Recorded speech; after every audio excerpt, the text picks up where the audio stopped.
Okay, guys.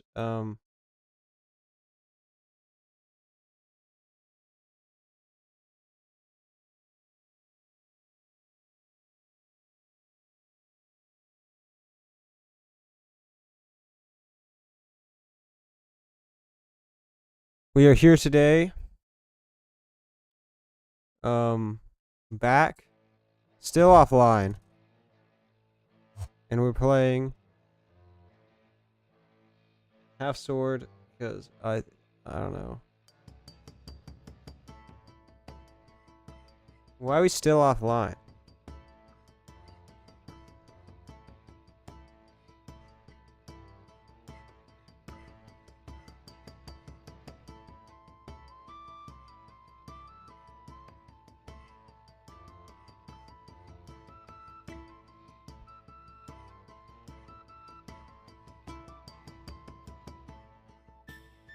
Well,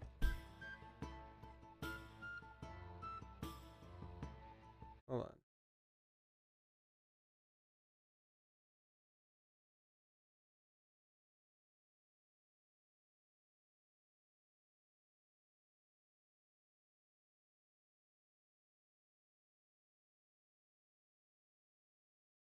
Let me see this. Looks like we're here.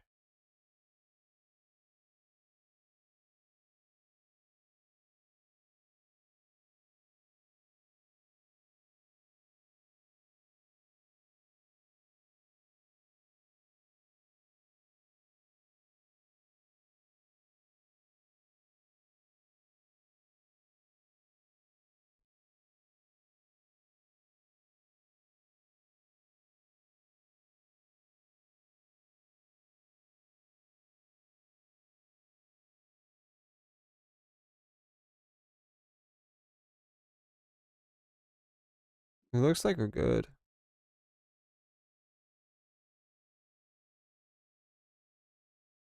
Okay, back to what we were doing. I think we've learned that, yes, there are people out there that see armpits as objects of lust, of desire. And it's sick and it's twisted. And I would say to you, don't let these troubled individuals convince you that you should not draw armpits or not post a selfie, that you should be embarrassed and or ashamed of such a normal, run-of-the-mill body part. It's just an armpit, right? So I would say just keep posting them or drawing them or what have you, because nothing's wrong with an armpit. It's just a normal body part. I mean, this is ridiculous, right? That people are even attracted to this normal body part. It's crazy to me. You know, what's next? What are people going to be into next? It's crazy. Yeah, I don't know. I just stabbed myself. Yeah, I get another video.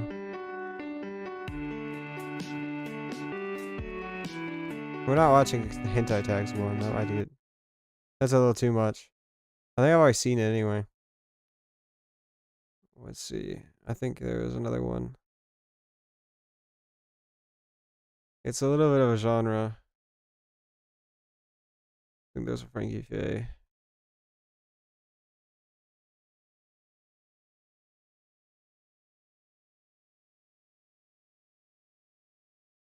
What order is this in? I think it's okay. C D E F G.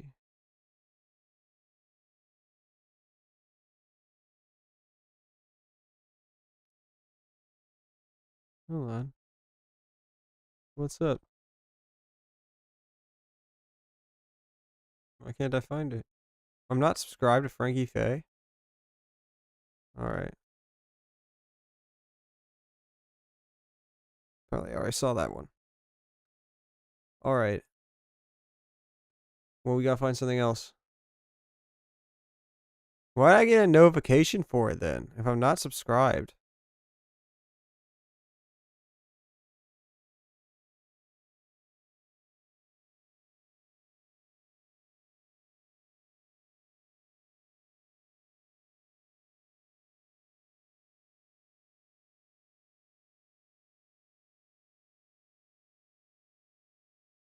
So this is not my normal recommendation section.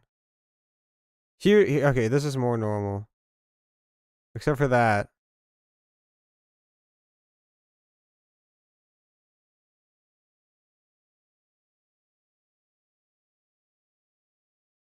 No.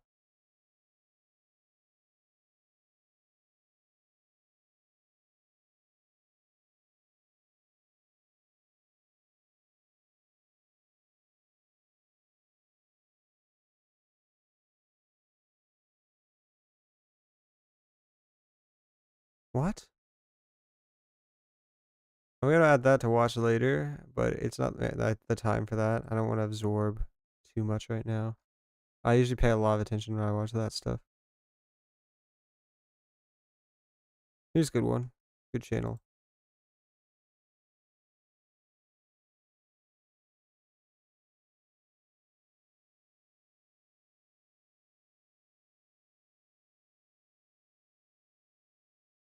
Let's get a shorter one, maybe.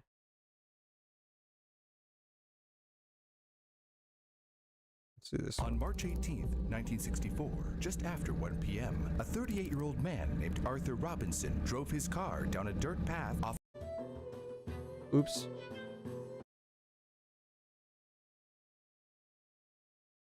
We can watch SCP videos.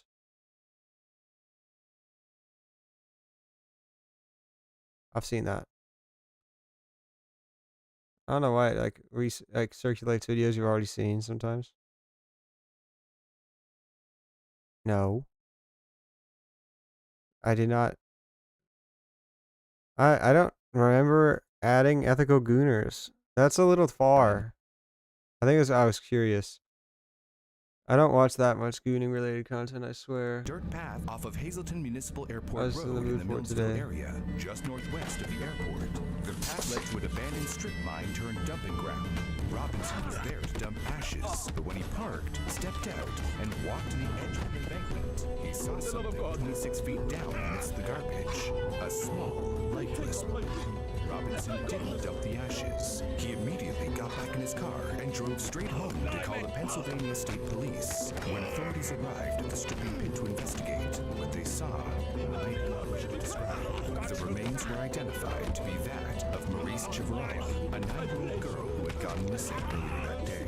Dr. Julius Foltz, the pathologist at Hazleton State General Hospital, later performed the autopsy and concluded that the body had been violated and that the cause of death was asphyxiation by strangulation.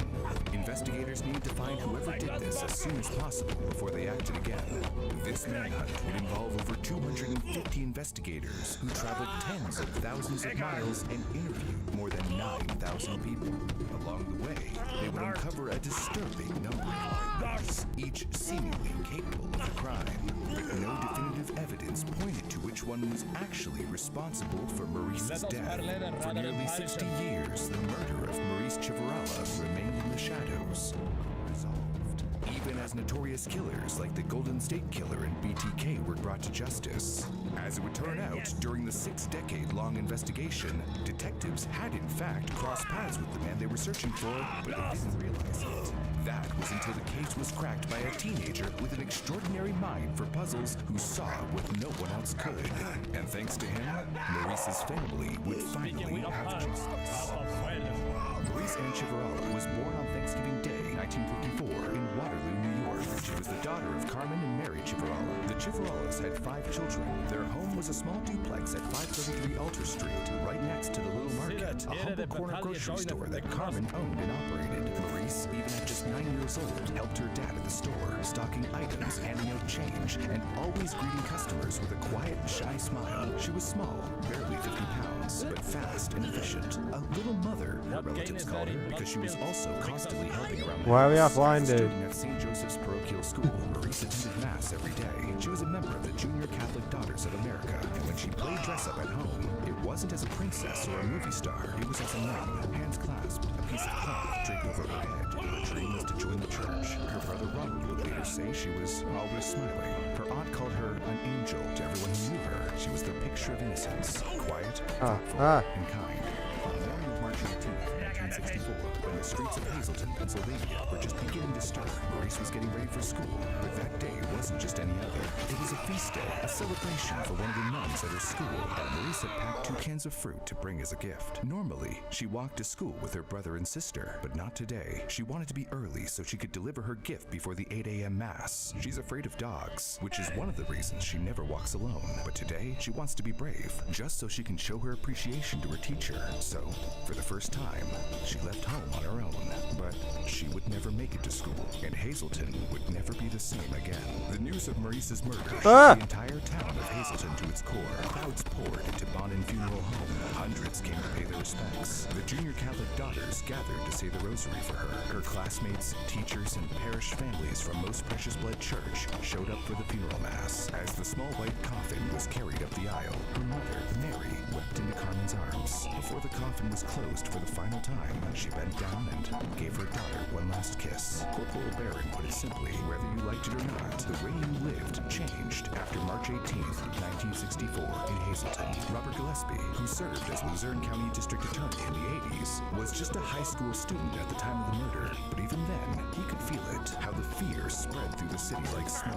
I remember everyone talking about it. At school, in the neighborhoods, parents were just going crazy with worry about their kids. He said that never really went away. This was the first crime of this kind in Hazleton history, and for many people in town, it shattered the illusion of safety. The belief that that kind of thing doesn't happen here. But after this, parents started walking their children to school more often. Doors locked before sundown. Community groups were formed specifically to protect children.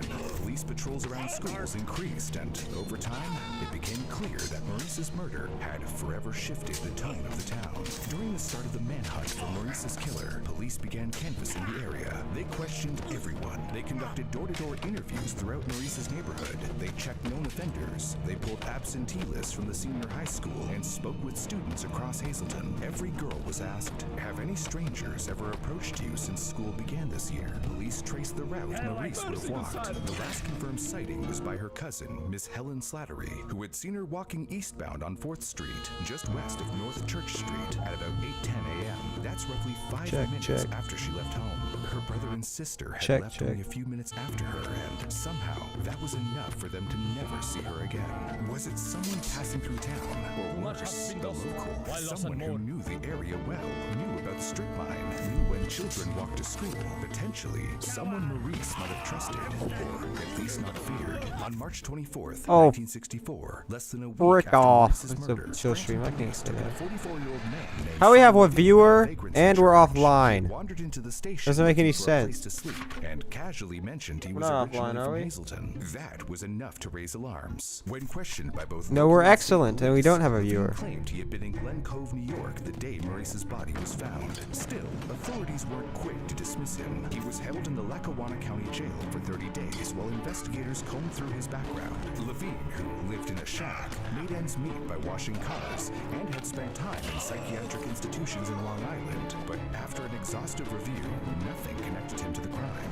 Then, in the early hours of March 25th, 1964, West Hazleton police apprehended a man prowling near the Valmont area. A suspected peeping Tom, later identified as Thomas D. Haynes. A truck driver from Toledo, Ohio, picked up near Susquehanna Boulevard. name's literally Haynes Tom. claimed he was just walking around, but the police weren't taking any chances. He was questioned and turned over to state investigators. Haynes insisted he had been out of state, driving routes in Ohio and Missouri on the day of Maurice's murder. That alibi was checked and confirmed. Though he pleaded guilty to the prowling charge and was fined, there was no link to Maurice's case. Another shadowy figure, interrogated, fingerprinted, and ultimately released. Then, on March 27th, 1964, just 9 days after Maurice Chivarala's murder, police arrested 35-year-old Albert R. Dennis in Palmerton after a disturbing eyewitness report.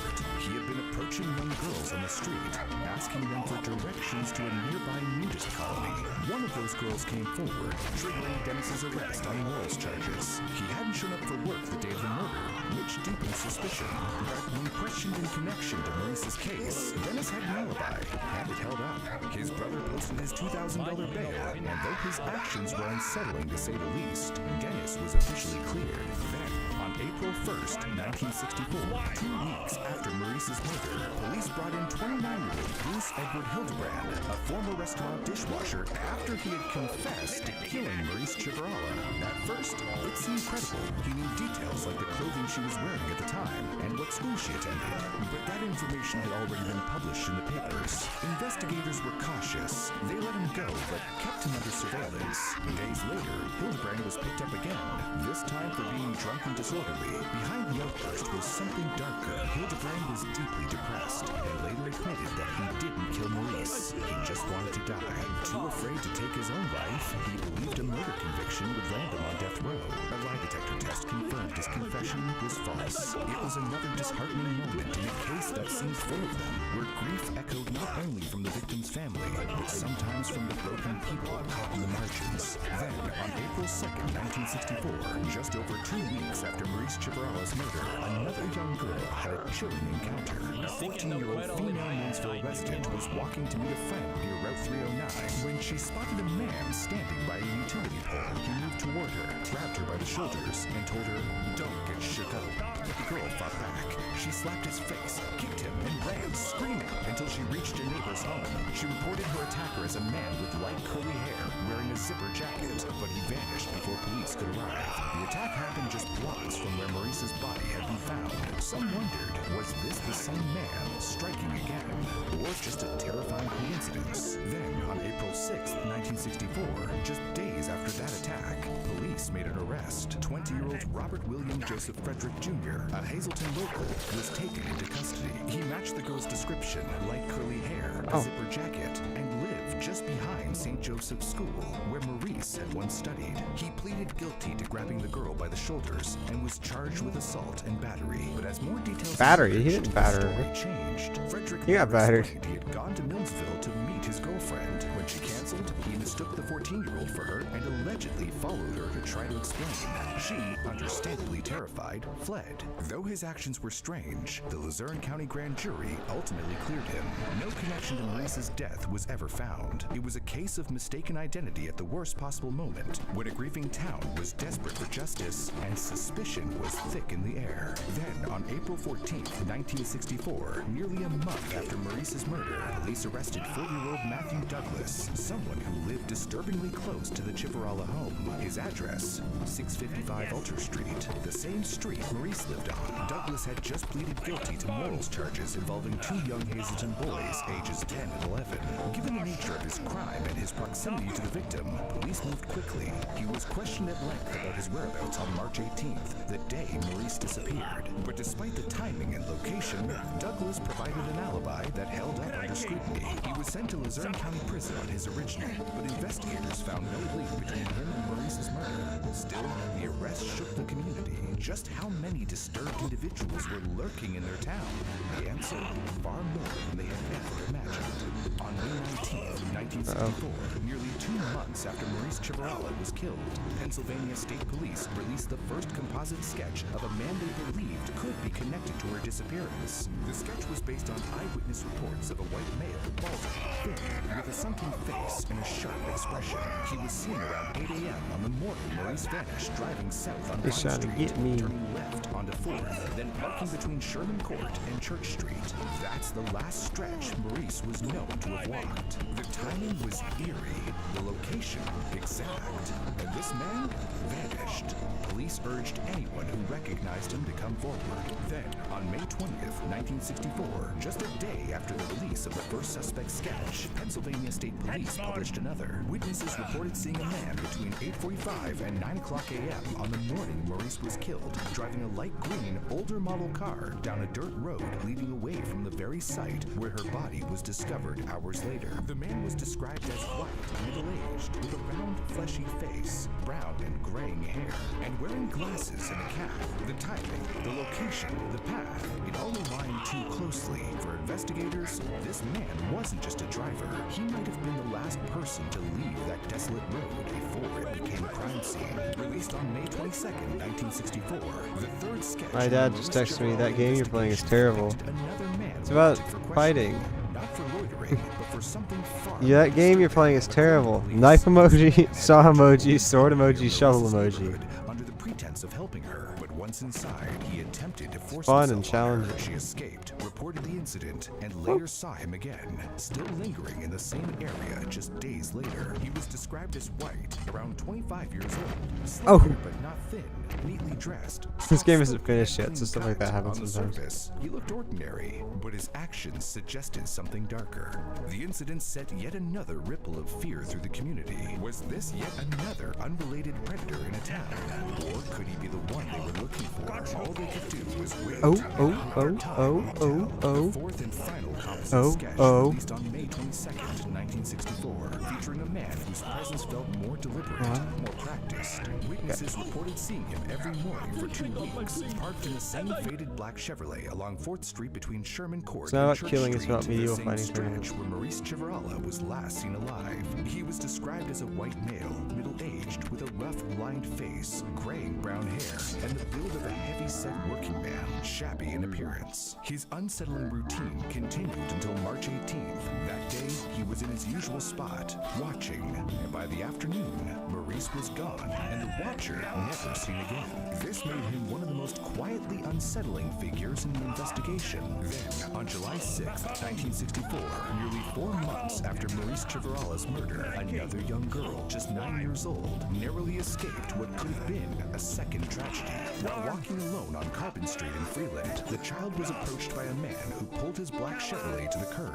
She ran fast east on Carbon Street toward Washington, looking back only once to see the car speeding away. She told police the man was short, fat, wore glasses, and was middle-aged. A He's okay. description matched that sketch number 2, the man seen driving away from the abandoned strip mine in a similar black car. No one else eyewitnessed the attempt. No license plate, no name, just the voice of a girl who potentially had narrowly avoided sharing the same fate as Maurice Chivarala. On May 13th, 1964, the investigation into Maurice Chivarala's murder took Am I a gonna be chilling alright? and irreversible turn. Harold Rudolph Nicholas, a 51-year-old Hazleton man, was found dead under suspicious circumstances. He lived just over a block from the Chivarala home. Nicholas had been questioned early in the investigation after reportedly exposing himself to children on multiple occasions. During his interview with police, Nicholas initially claimed he hadn't left the house the morning Maurice disappeared. But then, he slipped. Casually, he commented on how cold it had been outside that morning, a detail he shouldn't have known unless he had been out there. Investigators asked Or him he to looked come at the back in weather. to take a lie detector test. Nicholas agreed, but on the day of the test, he never showed up. Instead, police found him slumped inside his car, dead from carbon monoxide poisoning.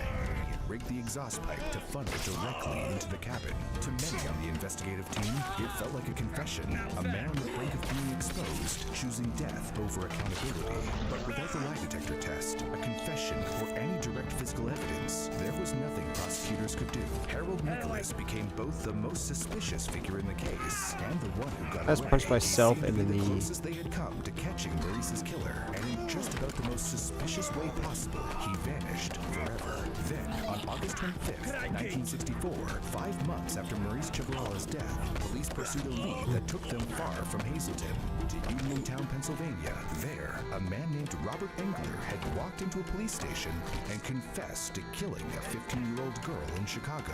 Given the brutality of the crime and his willingness to admit guilt, investigators couldn't ignore the possibility that he might also be tied to the Chivarala case. A Hazleton detective was dispatched to question him, but after a full interview, See? the I didn't even results kill were these clear. guys. Engler had never set foot in Hazleton. He had no connection to Maurice, her family, or the town. His confession was real, but it belonged to a different crime. For Maurice's case, it was yet another door that opened, only to slam shut in the investigators' faces. Then, on March 12, 1965, nearly a year after Maurice Chivarala's death, state police followed up on yet another lead. This one from a psychiatric facility. A patient there claimed he had taken a religious medallion from the child's body. Investigators knew that this had not been reported in the papers, and Maurice's parents even confirmed she had owned a medallion like the one the patient had described in detail. However, they also revealed that Maurice hadn't worn it the day she left home for the last time. The chain had broken, and she'd left it at home where it was still in the family's possession. While this was one of the more eerie leads in the case, all it proved to Sure be it is. was a reminder that not every confession of guilt is genuine. Nevertheless, no matter how wild the claim, no matter how unreliable its source, each one had to be checked. Because in a case this unresolved, any detail might lead them closer to catching the killer who, as far as they knew, was still out there. In 1985, more than 2 decades after Maurice's murder, a suspect surfaced. Chester Conrad, a 59-year-old man, was arrested on charges involving multiple boys. He was already a known predator with a long and disturbing history that included time behind bars and stints in psychiatric institutions. But it was what police found in his home that truly shook them. His 2-story wood-frame house at Frank Street and Simon Block yielded 2 truckloads of evidence. Among the items discovered, articles in magazines about crimes done to minors, bags and boxes filled with adult media, female rubber dolls, newspaper clippings about Maurice Chivarala's murder stored among a collection of CP. The implied connection was there. This wasn't just a man with a sick obsession. This was someone who had fixated on Maurice's case for years, keeping her memory buried inside the most depraved corners of his home. For a moment, investigators thought the source of this nightmare might finally have a name. In court, Conrad was visibly unstable. He slammed his head onto the desk and yelled, "Look how I'm being treated, like an animal." He insisted he belonged in a hospital, not a jail, and when his bail was set higher than expected, he spiraled further. "If I go to jail, they will kill me, or I will end my life."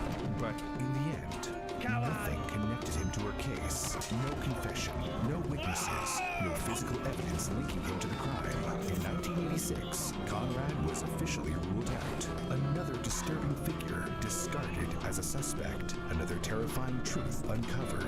But still, no justice. The Pennsylvania State Police would revisit the Chivarala case annually. They collected and preserved evidence. They tried to match DNA from bodily fluid left on Maurice's clothing by the murderer once the technology became available, but it led nowhere. No match ever came up in the National CODIS database. And through it all, the file drawers kept filling. 9,000 contacts made, over 4,700 pages of police reports, tens of thousands of miles traveled by over 250 investigators across nearly 6 decades. Blue straight And sword. still, nothing. The town changed, people moved away, memories faded, but the Chivarala family never stopped hoping. Maurice's siblings, now adults with families of their own, kept her memory alive.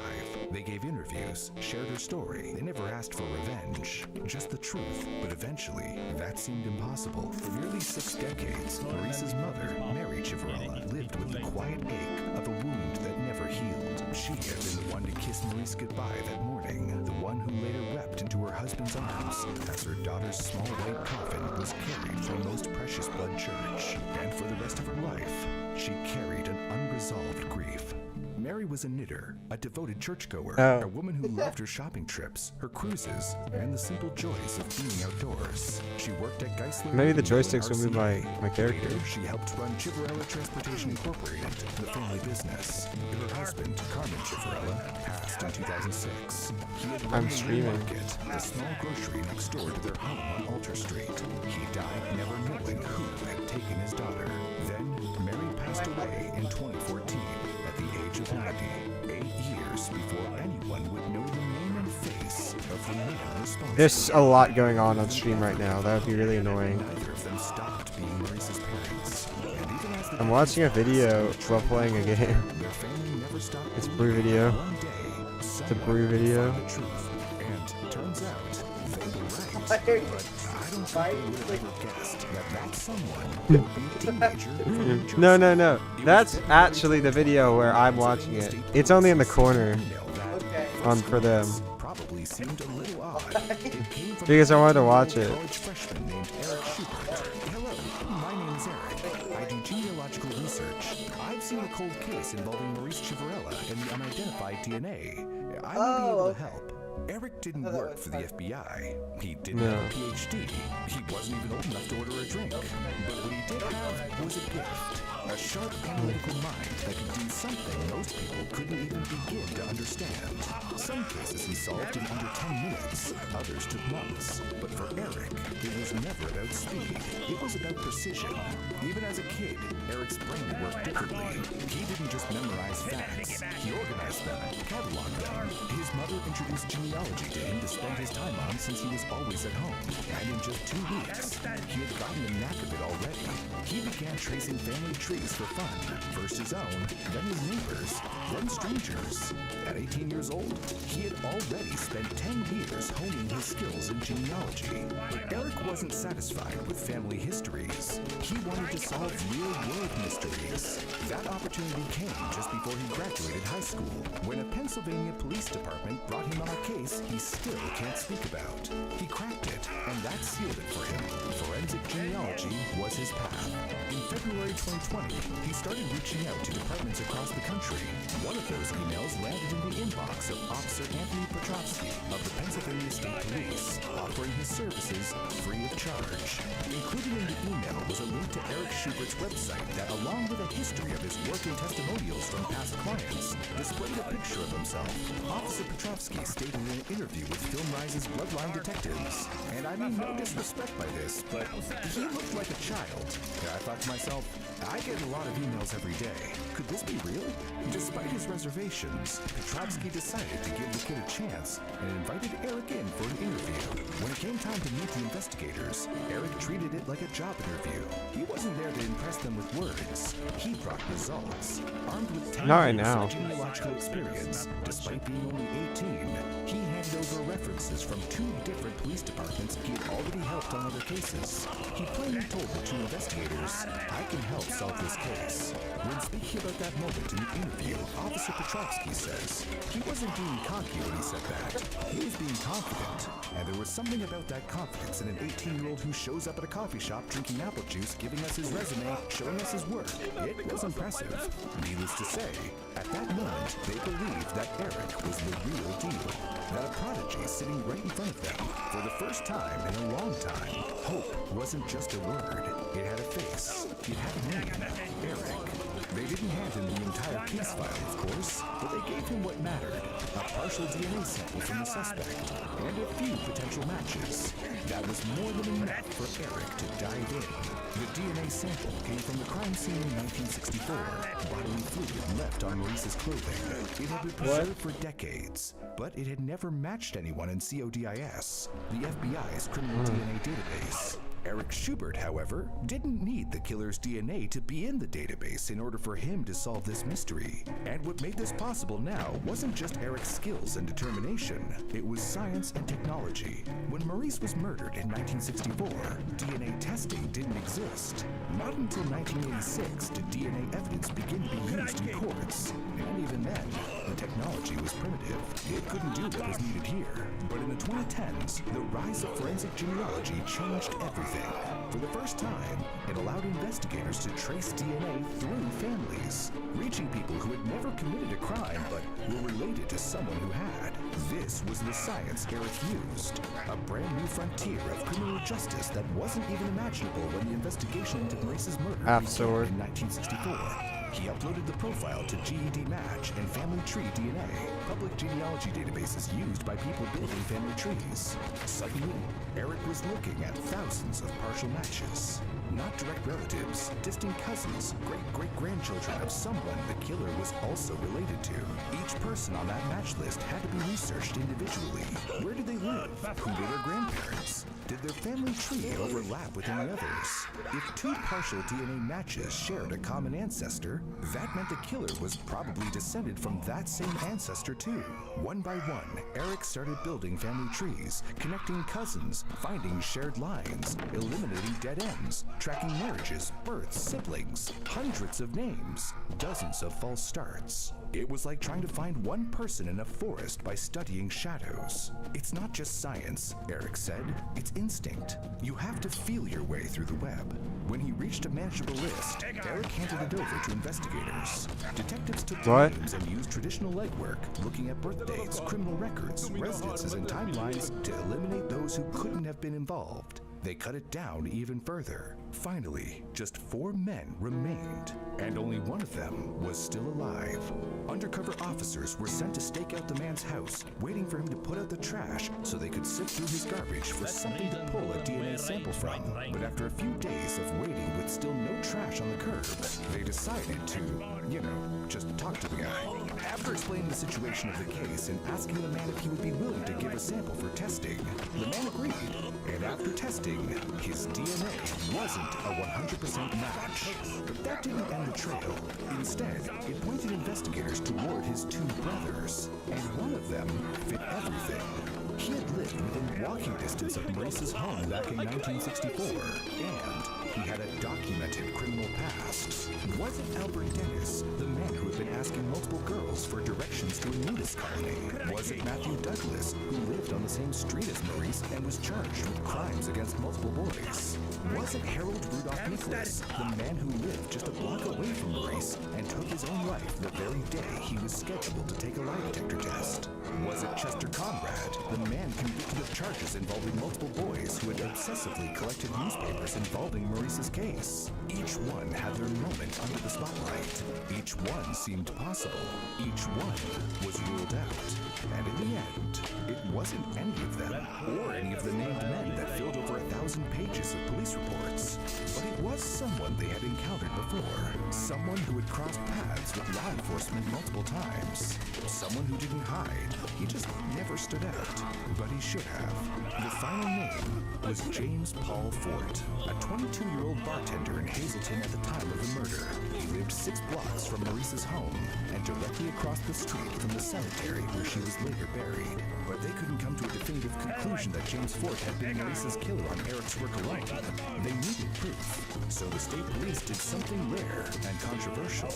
They filed a request to exhume James Fort's body. A few months later, from deep beneath the soil, the truth finally came to light. Fort's DNA was a perfect match to the sample found on Maurice's clothing nearly 60 years earlier. When we got the call, there were no cheers, one officer said. There was just silence. Then, someone whispered, "We got him." When the name James Paul Fort was finally revealed to the public in 2022, many in Hazleton reacted the same way.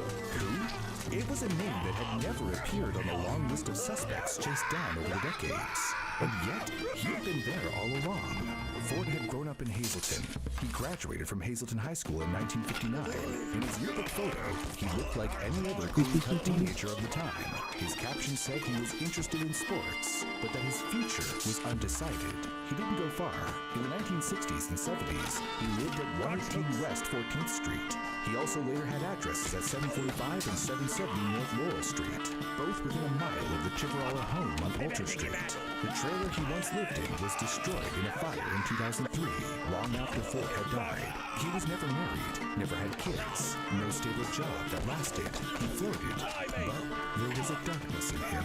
Although James Fort had never appeared in the long list of suspects chased down by police over the decades, his image may have. As you may recall, back in 1964, police had released several sketches of unidentified men wanted for questioning after acting suspiciously around Hazleton in the days and hours surrounding Maurice's murder. One of those sketches, sketch number 3, was of a man who had reportedly entered a local women's home under false pretenses and attempted to assault her. Now, take a look at the sketch next to James Fort's high school photo. Now, there's no way to know for sure if this is the same man, but the resemblance is eerie. Both men were around the same age. Both had dark, full hair combed back. Both had a long, narrow jawline and pronounced cheekbones. Even their eyebrows and nose shape seemed to match. While police have never publicly commented on any similarities between James Fort and the man in sketch number 3, and this comparison is only our personal speculation, it raises a haunting possibility. Did they have the killer in their sights all along and just didn't know it? If sketch number 3 was indeed James Fort, it means the investigation came incredibly close to catching him, almost 60 years earlier. And it makes what happened later in 1974 feel even heavier, because perhaps if someone had made the connection when the sketch was originally released, another victim may have been spared. In April of 1974, 10 years after Maurice was killed, James Fort was arrested by the Pennsylvania State Police. The charge? Aggravated assault.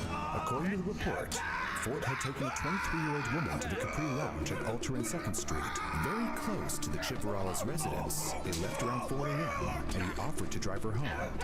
But instead of taking her home, he drove into the woods, Stockton Mountain, a remote stretch in Hazel Township, and forced himself on her. By sheer luck, a truck pulled up behind them. Fort panicked and drove off. Instead of taking the woman home, he dropped her at the corner of West Broad and Vine Streets. Disoriented and shaken, she called the police immediately. He was charged with extremely serious charges, even by 1970s standards. But he struck a plea deal. Only the aggravated assault charge stuck, and Fort walked away with 1 year of probation. The more serious charges were quietly dropped in the plea deal, according to newspaper reports. And still, James Fort allegedly didn't stop there. Gina Donahue Connors came forward after the case was solved, bringing with her a chilling memory that haunted her for more than 5 decades. She was about 9 or 10 years old at the time, walking with a friend on Alter Street, just blocks from where Maurice had last been seen. A white car pulled up. The man inside leaned out the window and urged the girls to get in. "Come on, we'll give you a ride," he said. Gina declined. He pressed again. No, come on, we'll give you a ride." Alarmed, the girls ran to a nearby store and got help. The man drove off. At the time, no one connected the incident to the unsolved murder from years earlier. But when James Fort's face was revealed in 2022, Gina couldn't believe it. According to her, it was the same man. "My memory is just so vivid," she said. "I'm still shaking. I mean, even just thinking about it." It seems as though Fort had kept circling the same streets, the same corners, waiting for another chance to do the unthinkable again. In 1978, Fort was arrested again, this time for reckless endangerment, after neighbors on Manhattan Court and 11th Street reported a man running with a gun. Fort, along with 2 others, was charged. But that case went nowhere. The disposition is unknown, and still, no one connected the dots. No one thought to look back to 1964. No one thought, could this be the same man? For nearly 2 decades after Maurice Chivarala's murder, Fort lived among the people of Hazleton. He lived across the street from the cemetery where her body was buried. He likely walked past the little market on Alter Street, where Maurice once helped stock shelves for her father. He likely saw her photos in the newspaper, saw the decades of updates from investigators working tirelessly to find him, saw the pain, suffering, and fear that his actions brought upon his community, and said nothing. He died of a sudden heart attack at age 38 on May 16, 1980, while bartending at the Genetti Best Western Motor Lodge on Route 93 in Hazel Township. He was buried, mourned by few, forgotten by most, but not by DNA. When Pennsylvania State Police finally held the press conference in 2022 to finally name Maurice's killer, it was filled with reporters, microphones, camera crews, and the people who mattered most, Maurice's surviving siblings. They had waited nearly 6 decades for this moment, and when they spoke, it wasn't with anger. It was with quiet dignity. "We never sought revenge," one sibling said. "Only truth, only justice." They thanked the investigators. They thanked Eric Schubert. They thanked everyone who had refused to let this case be forgotten. But mostly, they remembered Maurice. Corporal Mark Barron, the man who inherited the case in 2017, choked up as he addressed the crowd. "We're told not to get attached to cases," he said, wiping tears. "But how can you not get attached to this one?" He revealed that the Chivarala case had become one of the oldest cold cases in U.S. history to be solved through genetic genealogy, and he gave all credit to those who came before him. More than 20 members of the department had been in charge of the case since 1964. Over 4,700 documents were generated. Generations of troopers kept coming back to it, hoping for one clue, one break, one answer. And finally, they had it. The resolution of the Chivarala case was more than just a victory for science. It was a statement that no matter how long ago a crime was committed, the truth still matters. That victims don't get forgotten, not if the right people keep asking the right questions, and that sometimes justice isn't swift, but it can still be delivered. Today, the Chivarala case is now part of a growing list of cold cases being cracked open not by guns or badges, but by DNA, genealogy, and diligent sleuths like Eric Schubert with a computer and determination. Dozens of other cases have since followed, and investigators across the country now work side by side with genealogists like Eric to find the names no one else could. Maurice's case was proof of concept and a rallying cry. When asked what made this case different, Eric Schubert didn't talk about the DNA or the family tree, or the late nights staring at census Get outta data. He talked about Maurice. She did something kind that morning, he said. She wanted to bring fruit to her teacher. I She don't. just wanted to do something good, and I think that's what stuck with me the most. She deserved better, and if I could help in any way to give her that, then how could I not? He doesn't consider himself a hero, just a guy who knew how to follow the breadcrumbs, a puzzle solver. But to Maurice's family, he was something much more than that. All this time, the Civarella family had lived with the weight of uncertainty, the constant background hum of grief. And while they had learned to live around it, that wound had never closed. But now, they had a name, a face, an answer.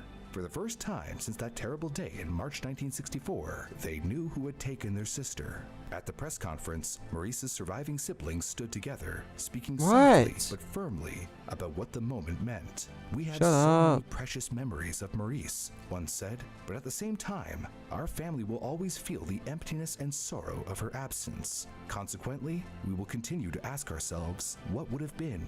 What could have been? Our parents expressed their sentiments a long time ago. What are you Ron even Civarella trying to added. say? They didn't want punishment or revenge. They wanted justice. Their parents, Mary and Carmen Civarella, had both passed away before the case was solved. They had lived their lives without ever knowing who killed their daughter. And now, standing there, their children carried their hopes forward. The family also made sure to personally thank law enforcement, and especially the frontline team of troopers who had Might never even stopped have that. working the case. Over the past 58 years, the Pennsylvania State Police have continuously worked this case, Ron said, and a special thanks to the frontline team. Our family thanks you so much. And then, of course, they thanked the young man who had made the final breakthrough, the teenager who had shown up with nothing but a mind for puzzles and a heart for justice, Eric Schubert. Everything that had to go right did, Eric said, reflecting please. later. We just kept chugging forward with these really small DNA samples until we got the big fish, which we did in Mr. Fort.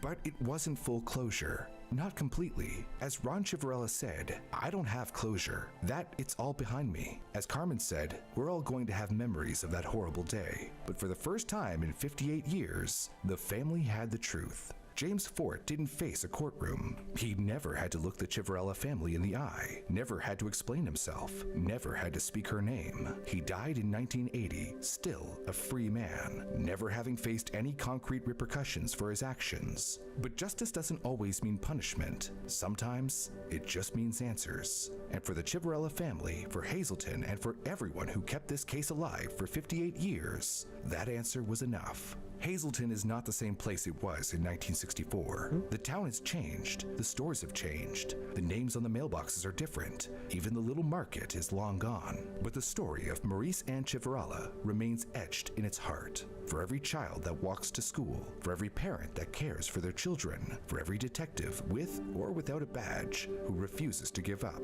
she matters. If you enjoyed this video, then consider hitting the like button and subscribing to our channel. It's the best thing you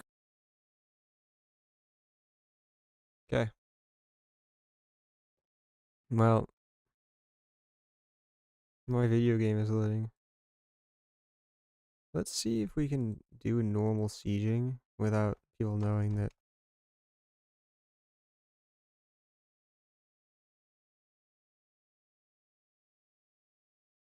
YouTube isn't receiving enough video though.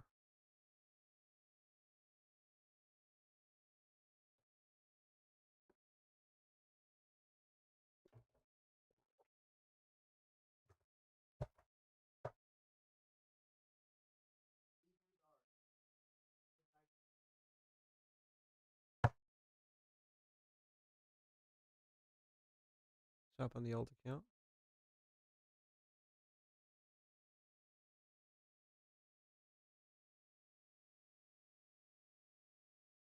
We're gonna edit profile.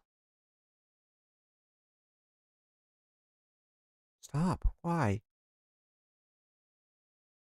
Okay.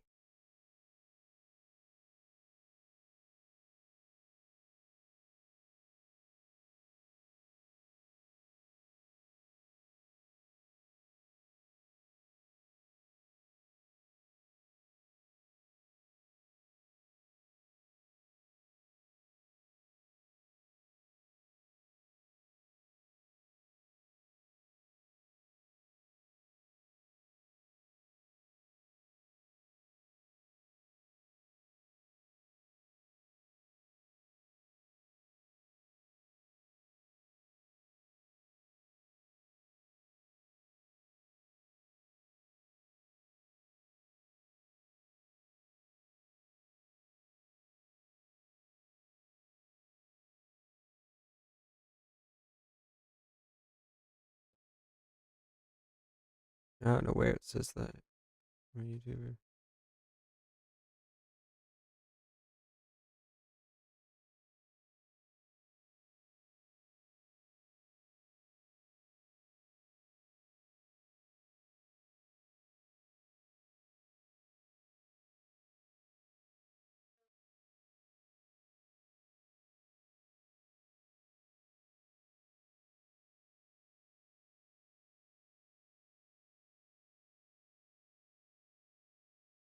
Here we go. Turn off that display on profile. And I'll turn it back on later. Now people know. No one knows I'm on YouTube.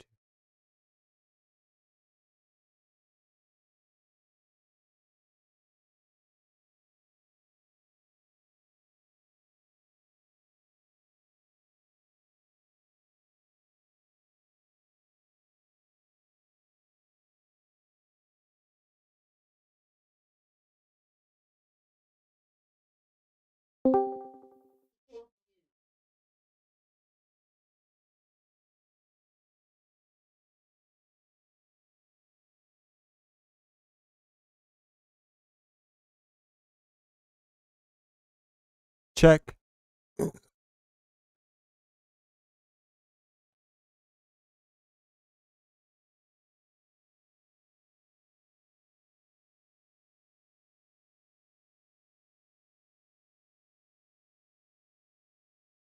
you believe me when I tell you you are the queen of my heart?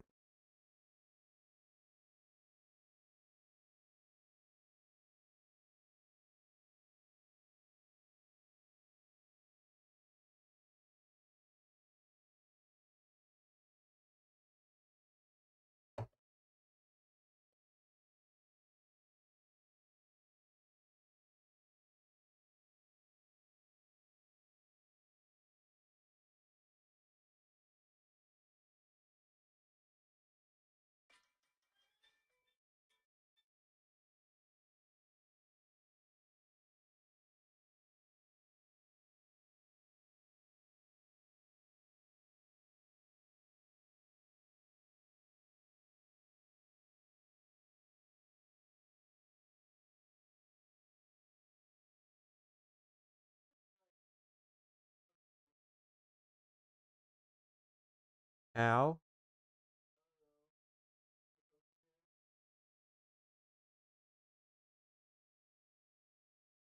What? No, it was not. Completely not.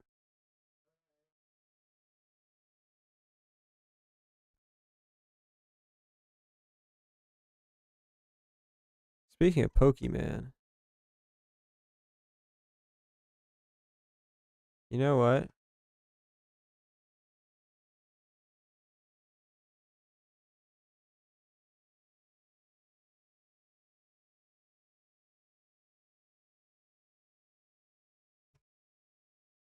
Stop.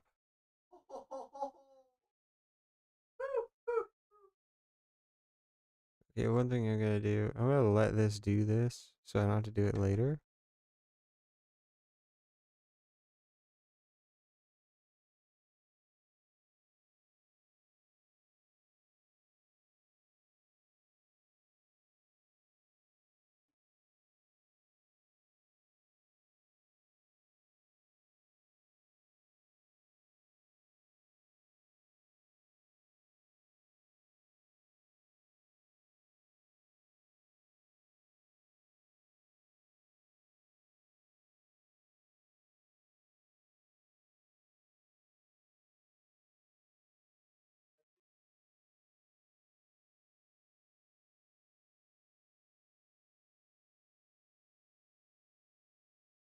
Wait, you just get on Steam.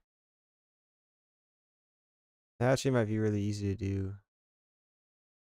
I do that. I'm gonna get on Steam.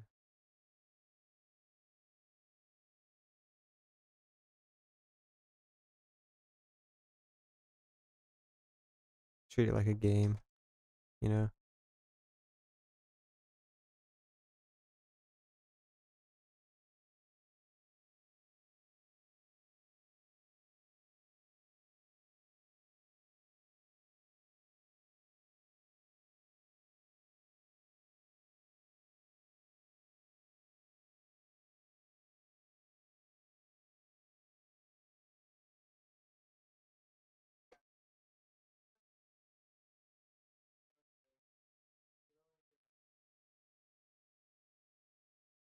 You shouldn't say that.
Shut up.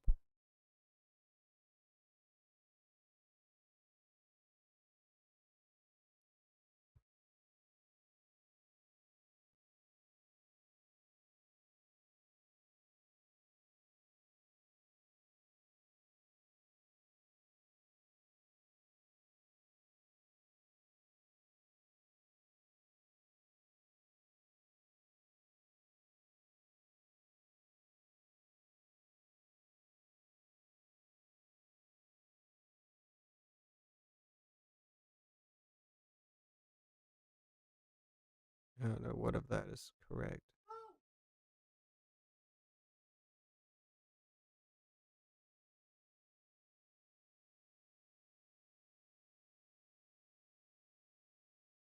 Guess once that becomes a full thing.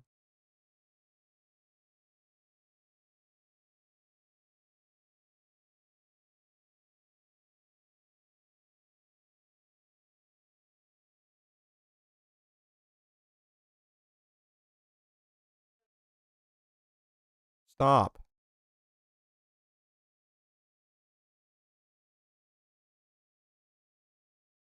All right. Xbox 360. Xbox One controller.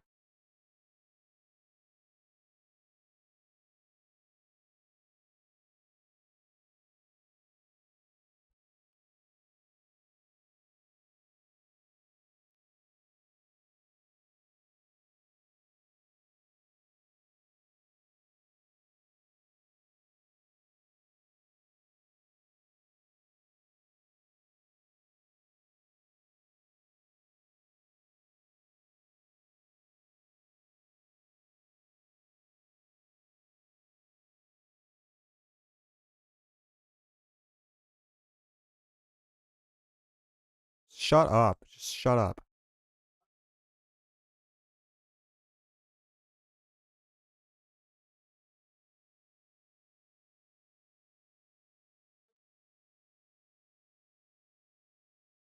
Stop.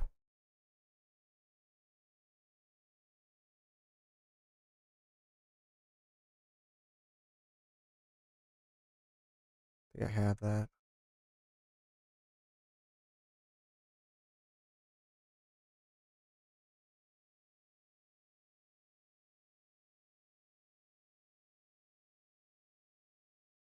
Okay. Hold on.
Wait, this one.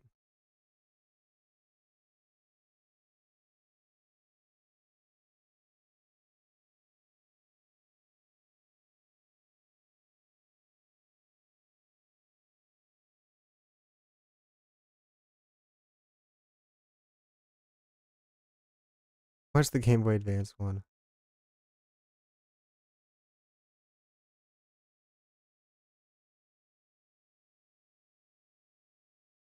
Don't ever call me Bryson.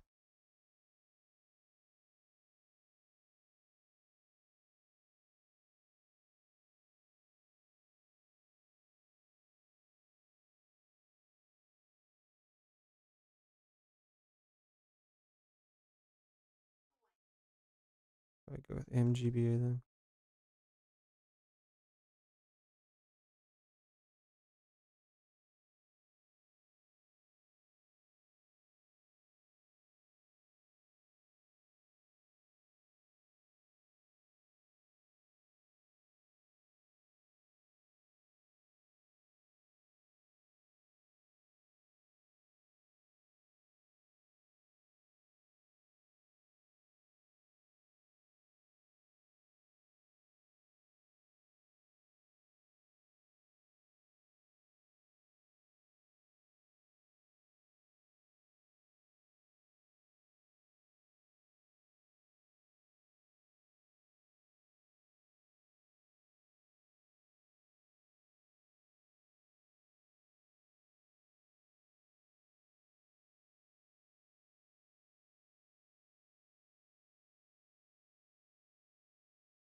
Should have found the downloads folder.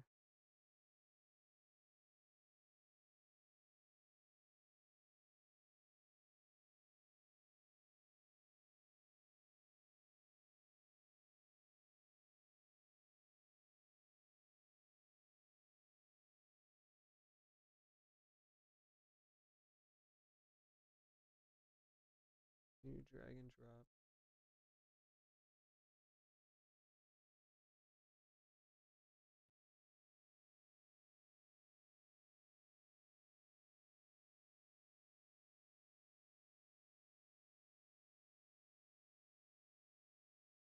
Let's do something.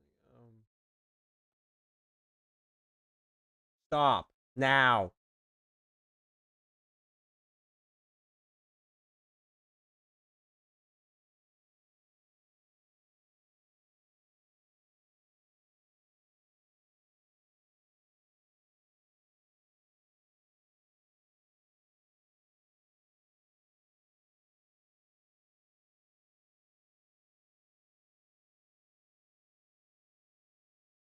I'm gonna keep that in the downloads though, 'cause I'm gonna wipe this drive.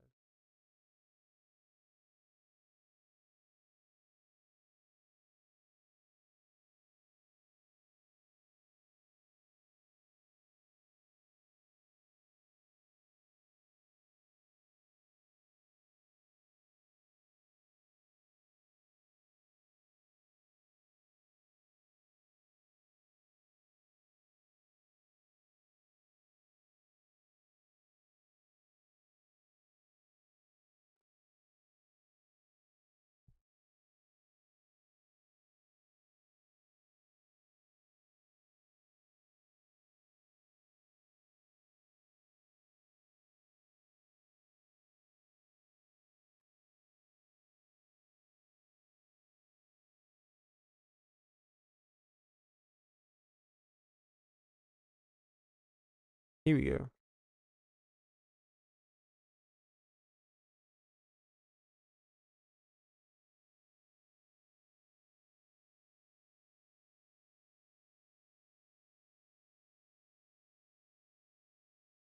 We don't have any of the settings.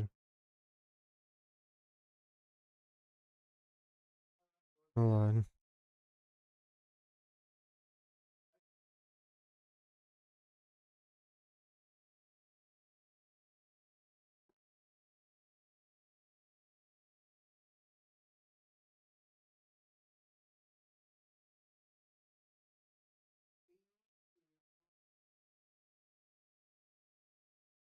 I know which port is which.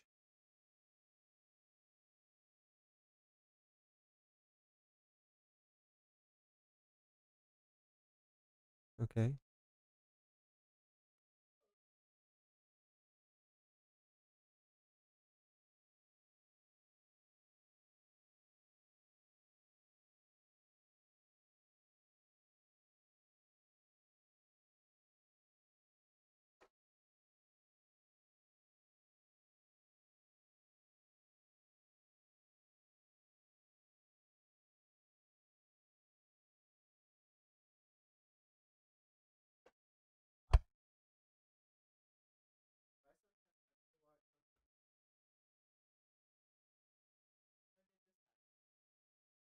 Just now?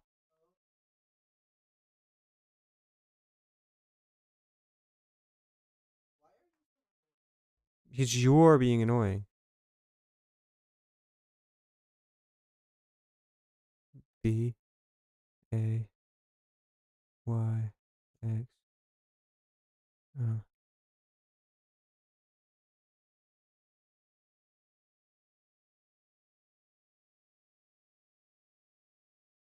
Dang it.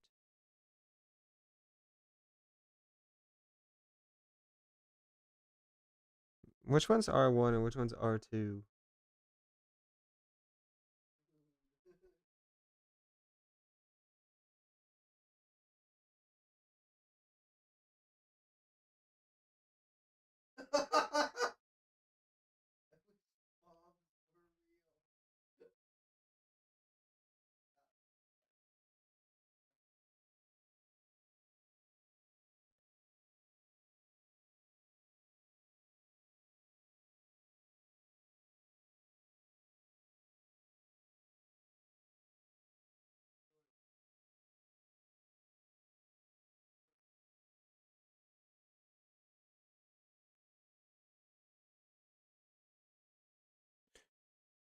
It doesn't give you time to read it and figure out what's going on.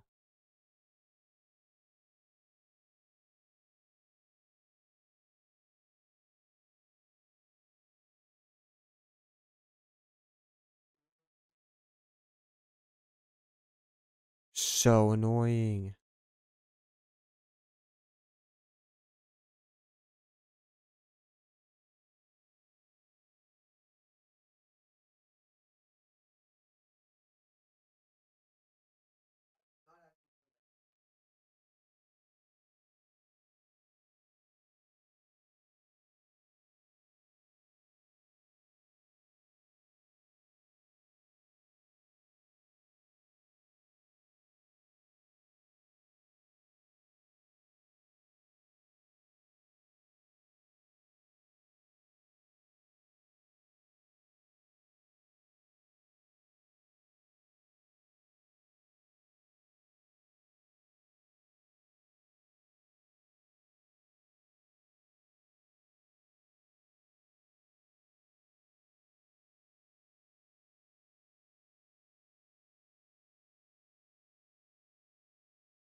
It's a Pokemon game. We don't need this part.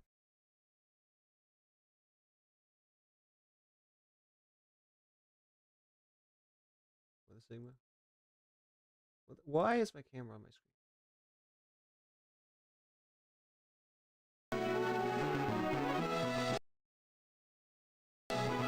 You guys can't read what he's trying to say, so I'm gonna move this up here for this.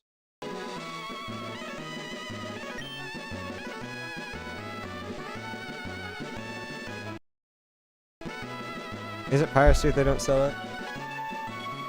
Welcome to the... I literally looked up Pokemon Leaf Green ROM and just downloaded the first thing. So... Well, this thing's allowed to sell. Going to the world of Pokemon. My name is Oak. We will affectionately... You know what this game is about. If you don't know what this game is about, you have something I want to do. Before we do this, is assign Turbo. So I can skip the dialogue because Pokemon is boring. Yeah, how do I do that?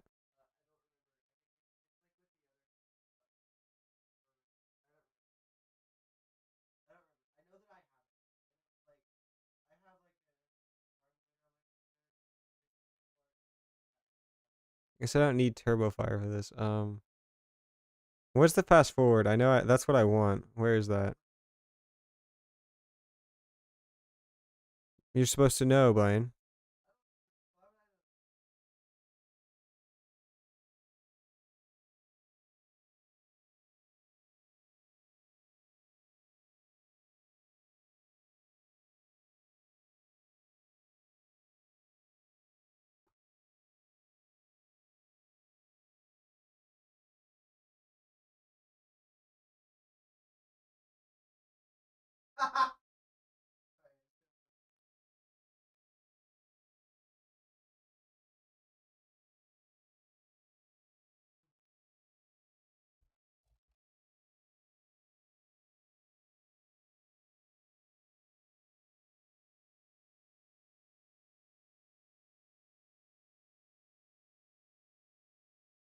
Not Turbo.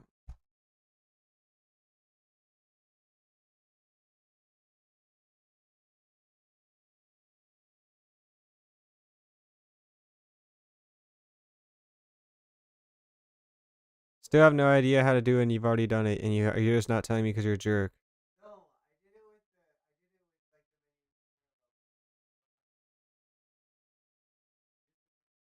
I did. It wasn't helpful. It was a Reddit post about something I didn't like.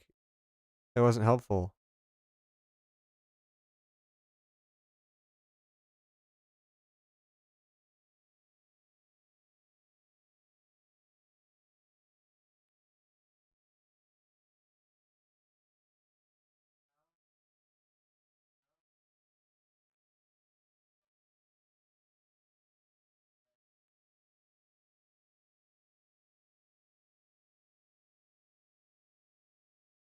Well, I already know how to set my keybinds. First of all.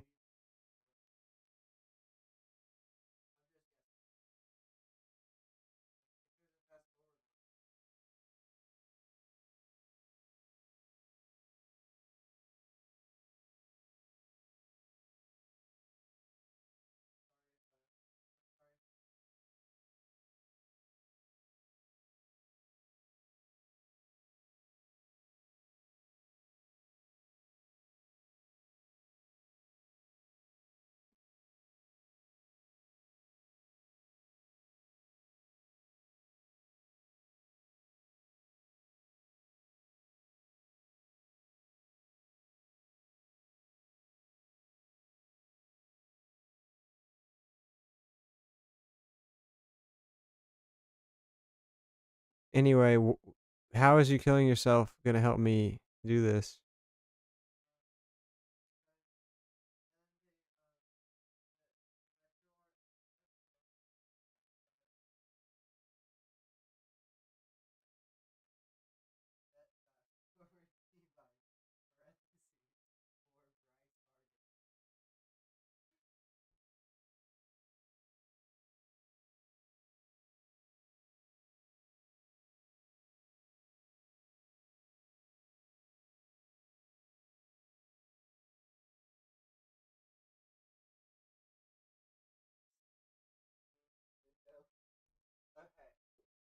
First of all, let's see.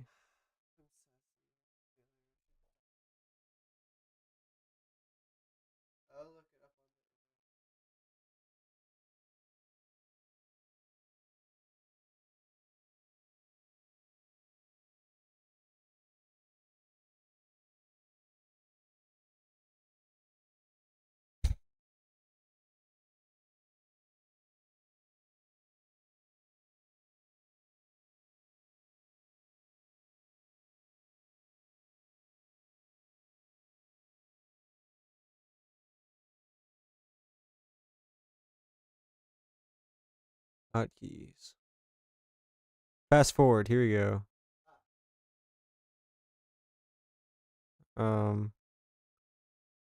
Let's make it right. For I guess. What? I don't want to. Yeah, but what if there's more like enough? Fine. What button then? I guess you can't press down your joystick on like Game Boy, so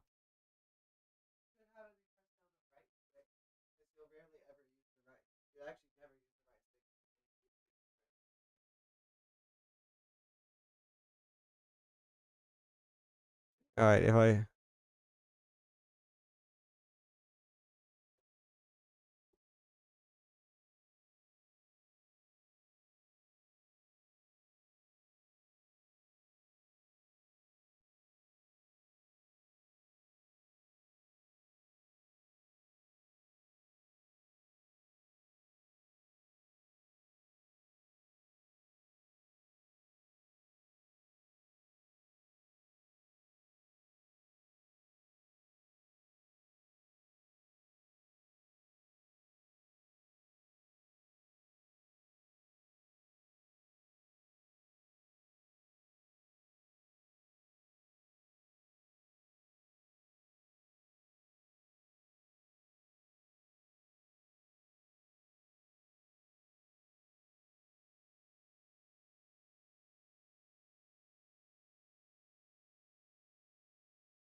now we will begin Pokemon.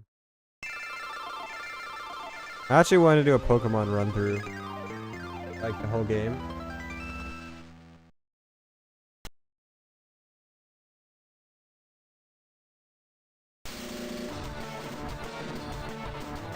Anyway, we get this. We get this. So I don't think this game has a text scroll speed, so that's why I turned on fast forward.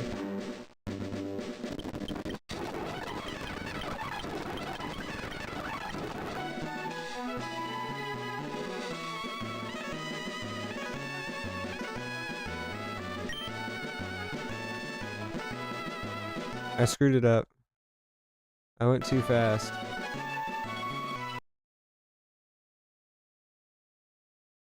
We're trying again. I want to be the girl one.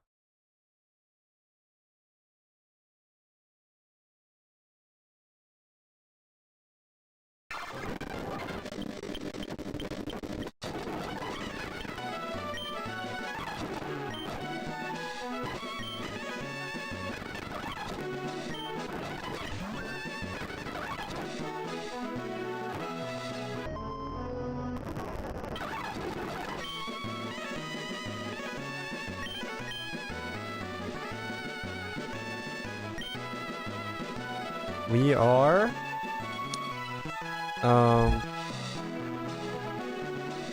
Lord.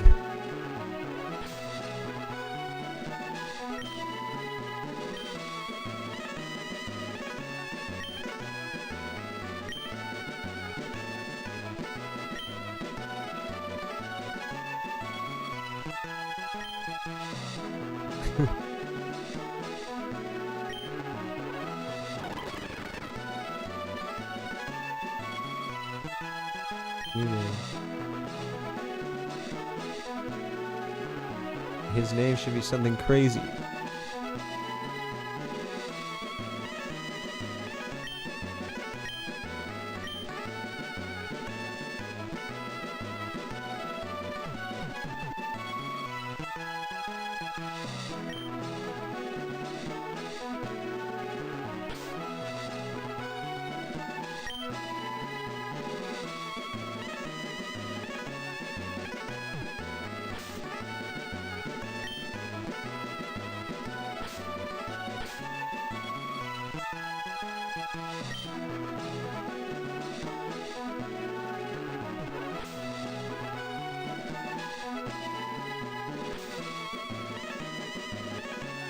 Riz.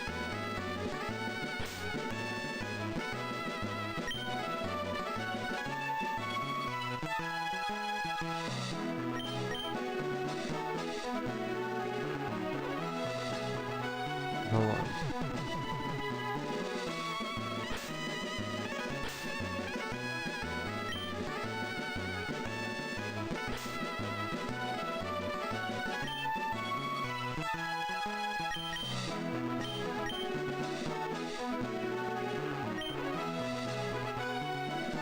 Rizzler.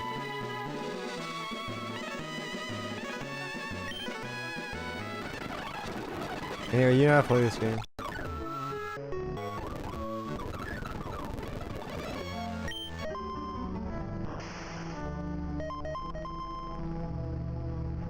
What?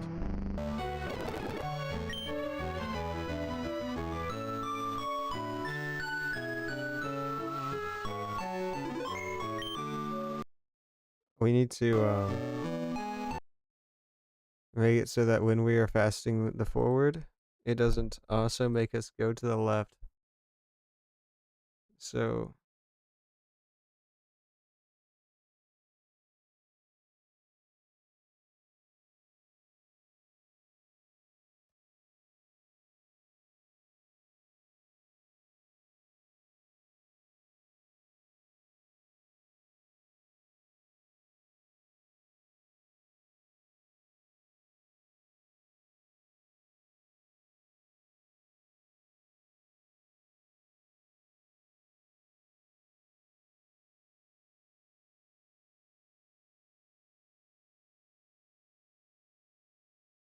this should be okay. I don't know why, but like A goes back and B goes forward.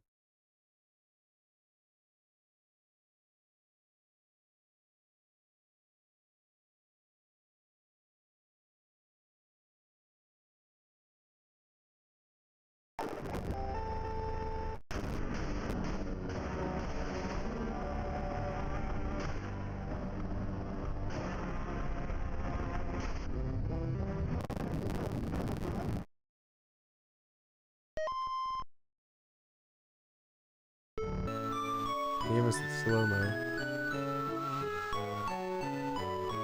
Alright, now we can do this.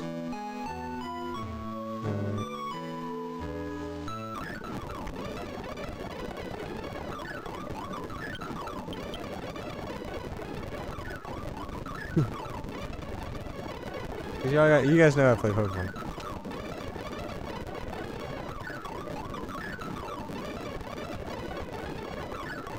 Oh, crap.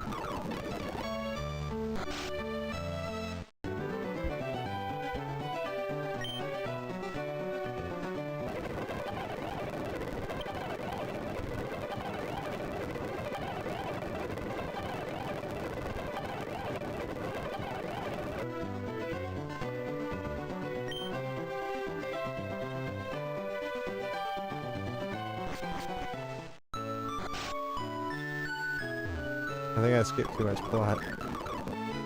Very good.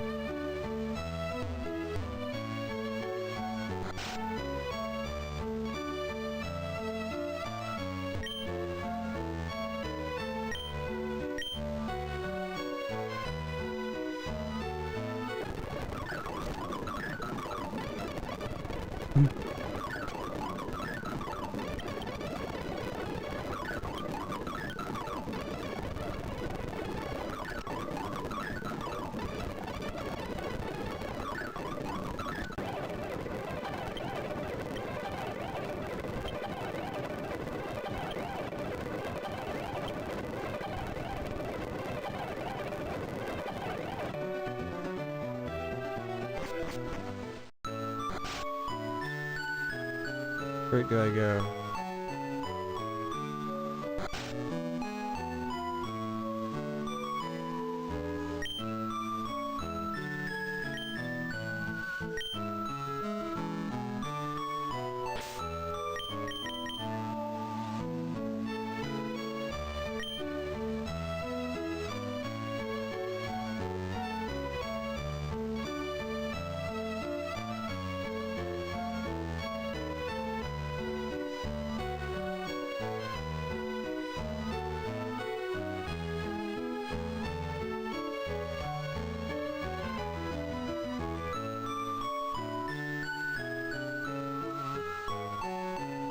Sweet.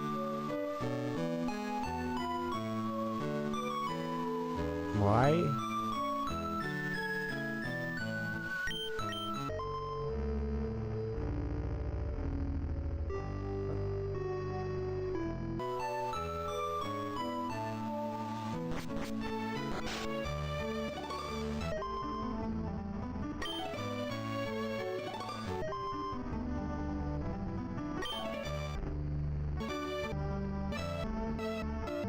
We need to...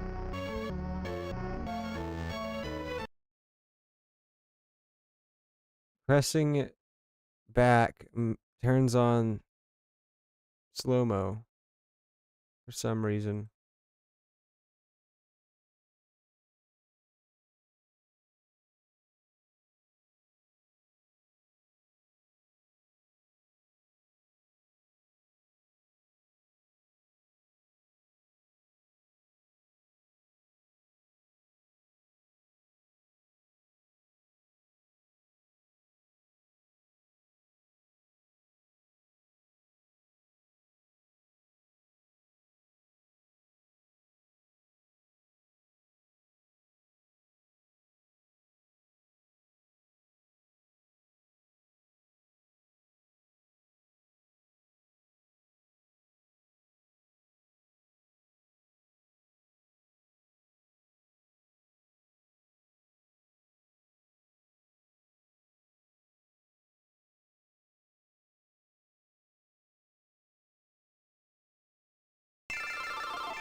Okay.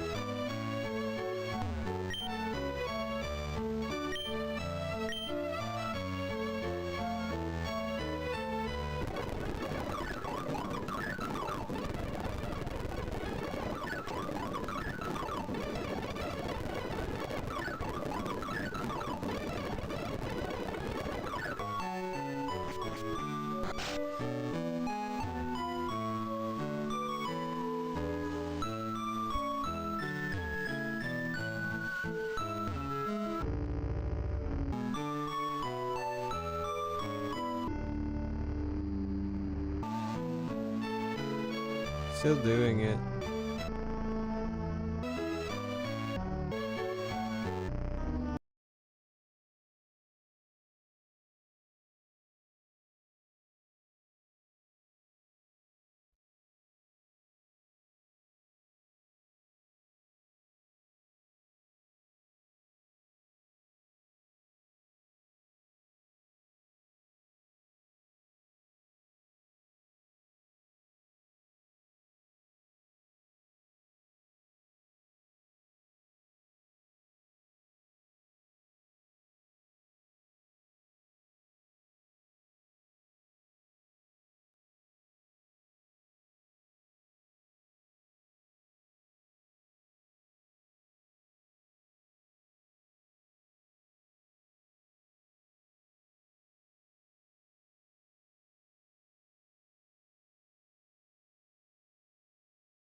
Ah.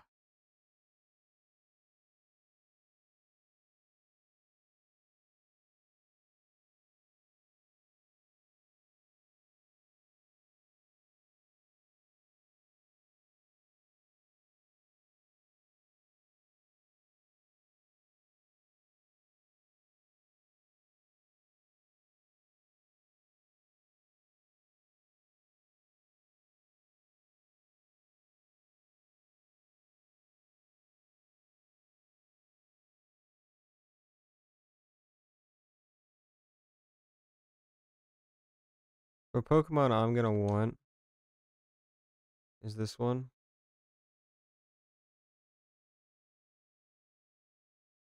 No.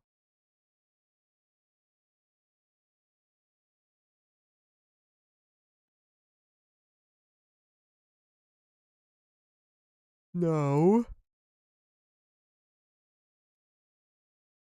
I'm gonna want is this one.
What the Sigma?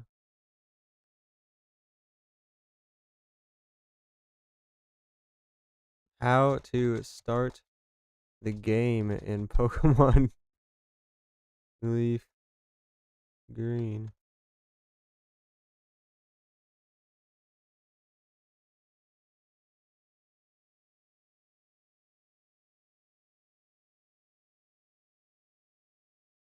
Okay.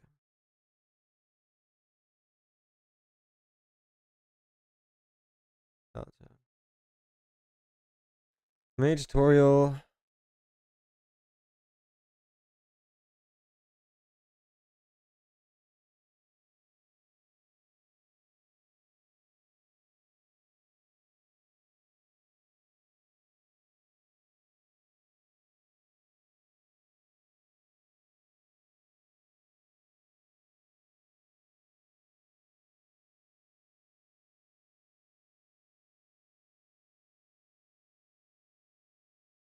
Okay, I know that.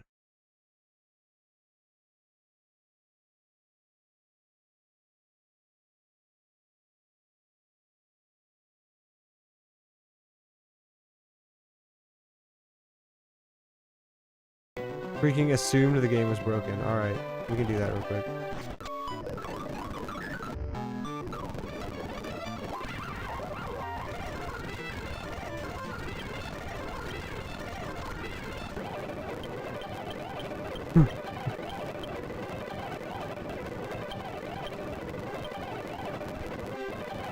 Alright.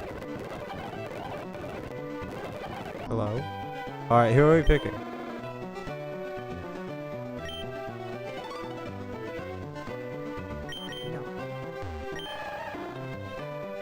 You know, let's go with Squirrel this time.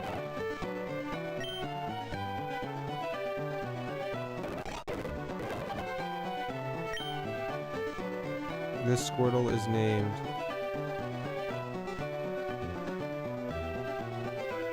Michael.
I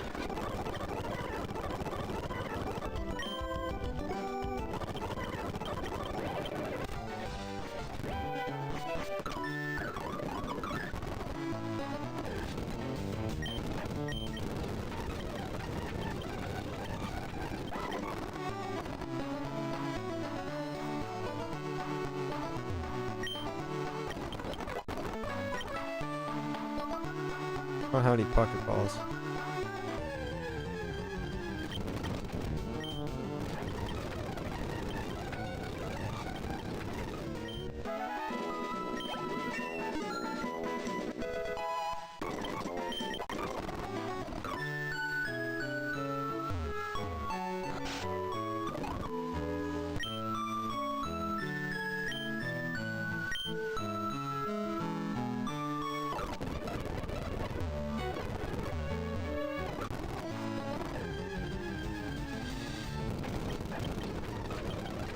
I usually only skip battles because they're tedious. So that makes it a lot better.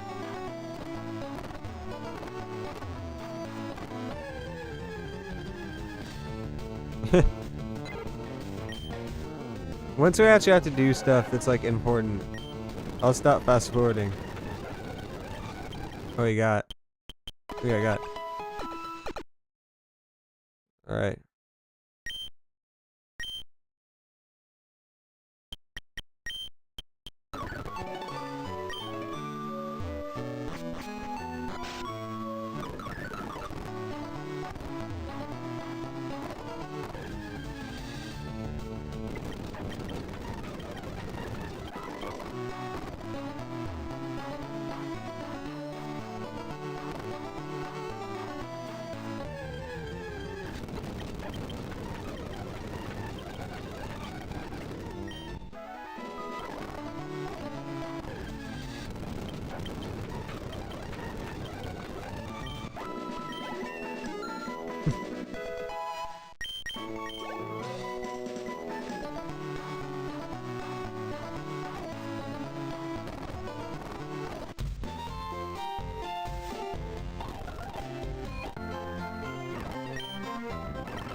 I wonder how fast these things go.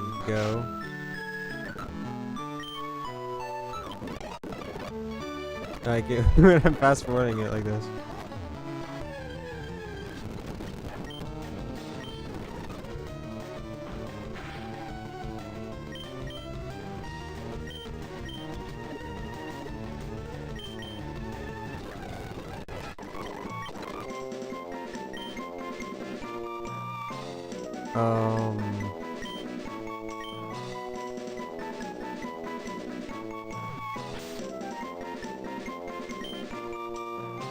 Dan.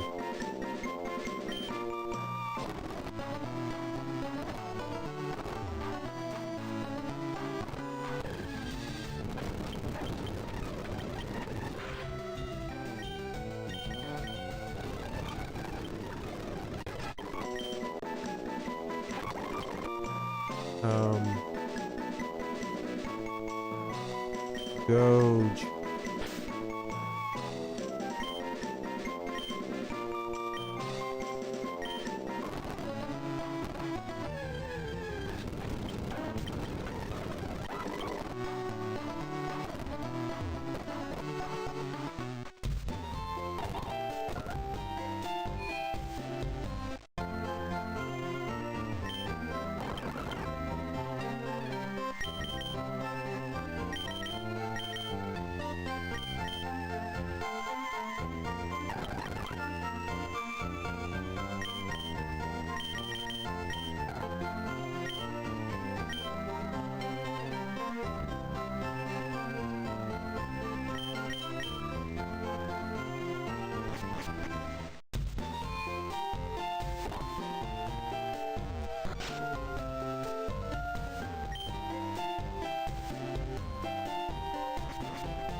I think you can go to that gym.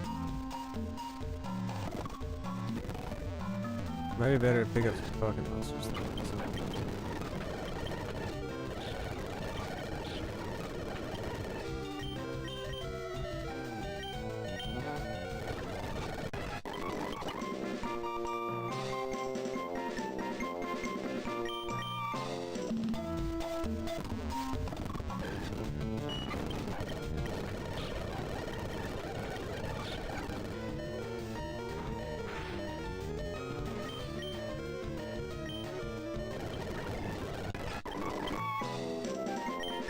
Hey.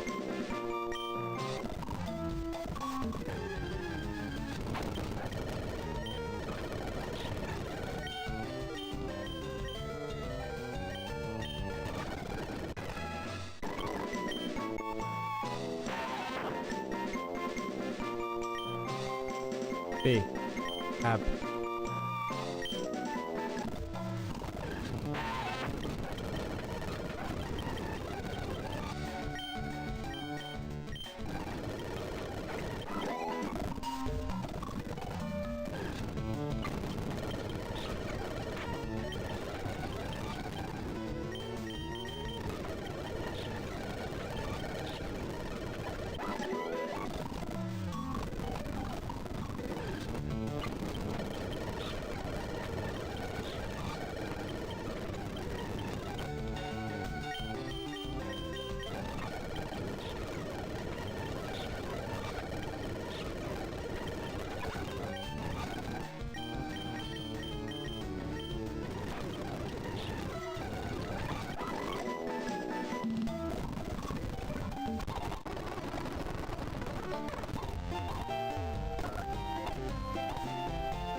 No, why?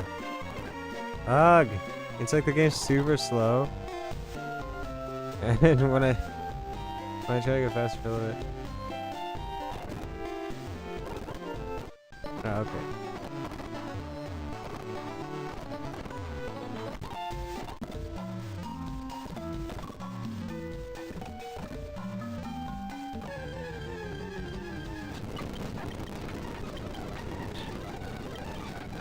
Make sure Michael gets a lot of battles in.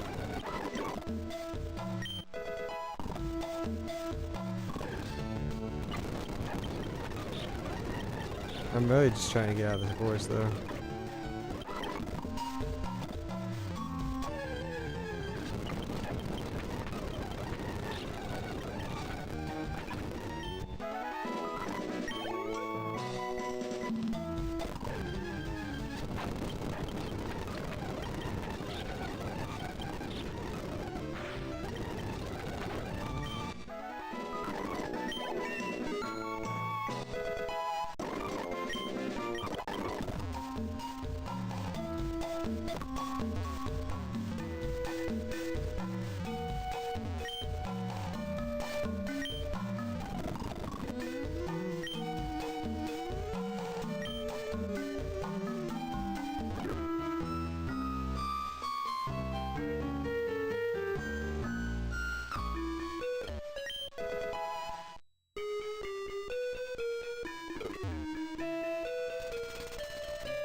Okay. That's it for this stream. See y'all.